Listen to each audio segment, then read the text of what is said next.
Jangan mencoba mengakali atau mensiasati YouTube dengan cara apapun, karena itu tidak akan pernah bermanfaat buat Anda. Sukses selalu untuk YouTuber Indonesia.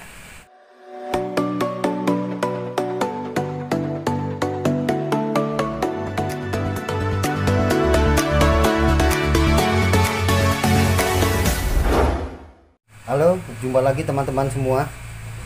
Jadi kali ini saya mau membahas tentang mengapa banyak YouTuber pemula yang gagal gajian. Hal yang pertama harus dipahami oleh kawan-kawan semua adalah bahwa sesungguhnya Google itu mencatat apapun informasi yang kita masukkan pertama kali. Itu. Jadi saat kita menggunakan akun Google kita di sebuah perangkat, maka Google akan mencatat bahwa itu adalah kita sejak pertama kali kita memasukkan akun itu. Makanya ketika kita membuat akun pertama kali, yang perlu digarisbawahi adalah bahwa kita harus melengkapi semua, baik nomor HP, kemudian informasi pribadi, kemudian alamat dan sebagainya. Dan itu akan menjadi catatan utama oleh Google ketika seseorang mengakses akun tersebut.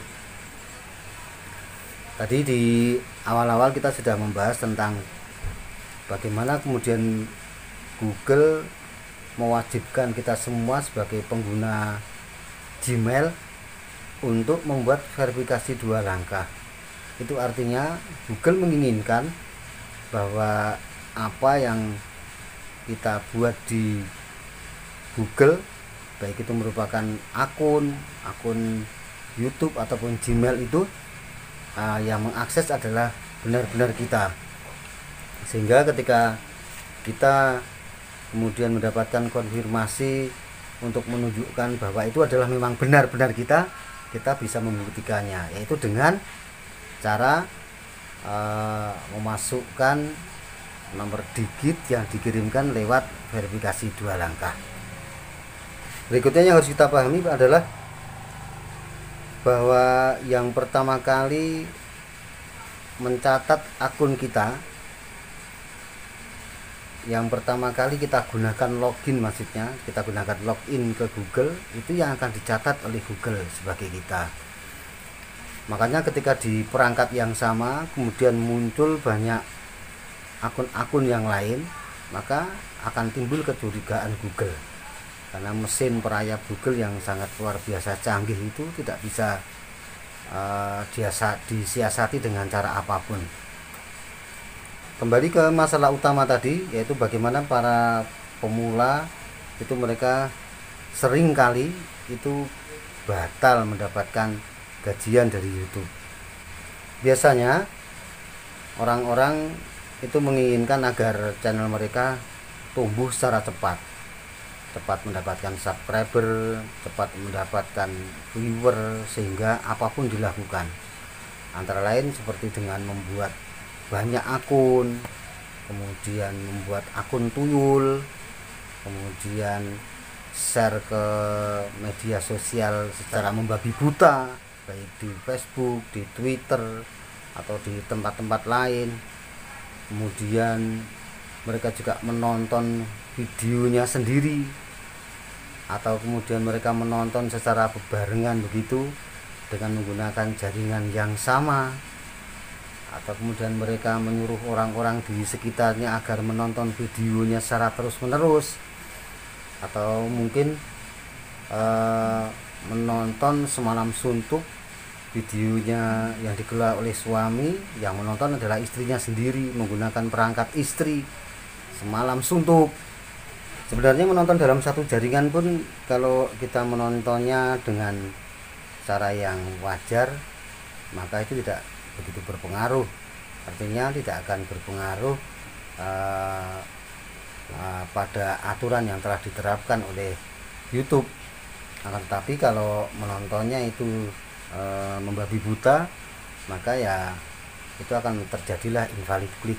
Jadi misalnya begini, kita menonton video secara terus-menerus di dalam perangkat yang sama, yang di dalamnya sudah ada akun kita di situ. Kemudian kita nonton tanpa login.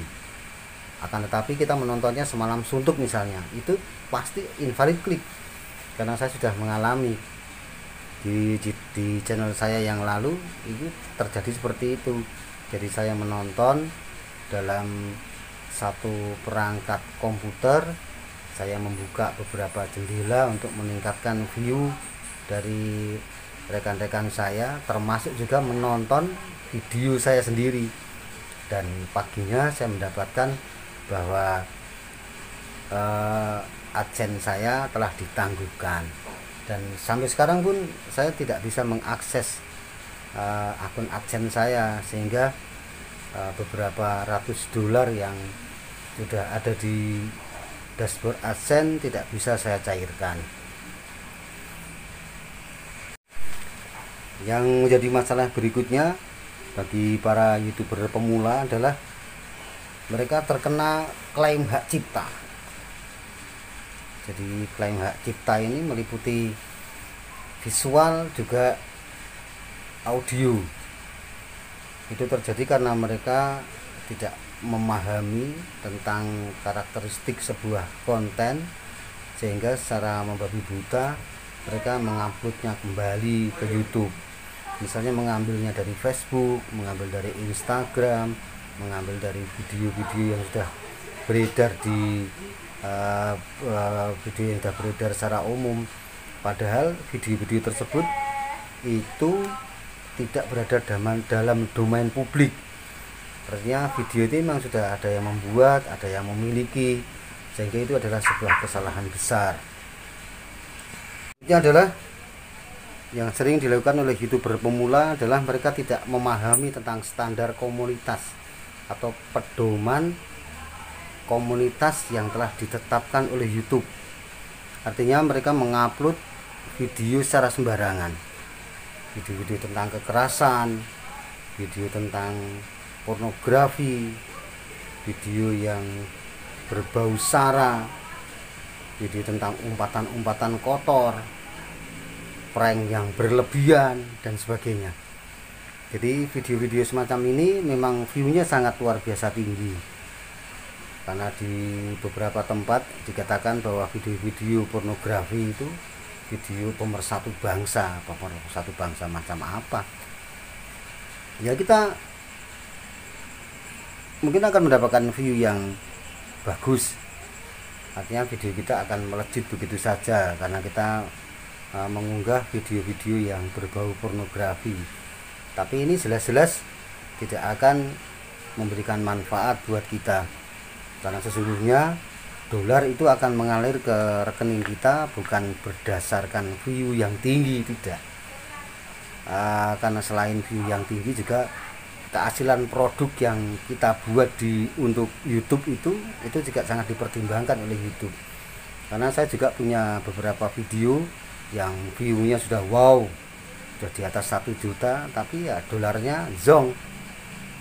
Sementara video-video saya yang terbaru, yang ya katakanlah video-video sederhana yang tidak mengandung apa-apa, hanya sekedar kita ngobrol-ngobrol dengan teman, itu dolarnya juga lumayan.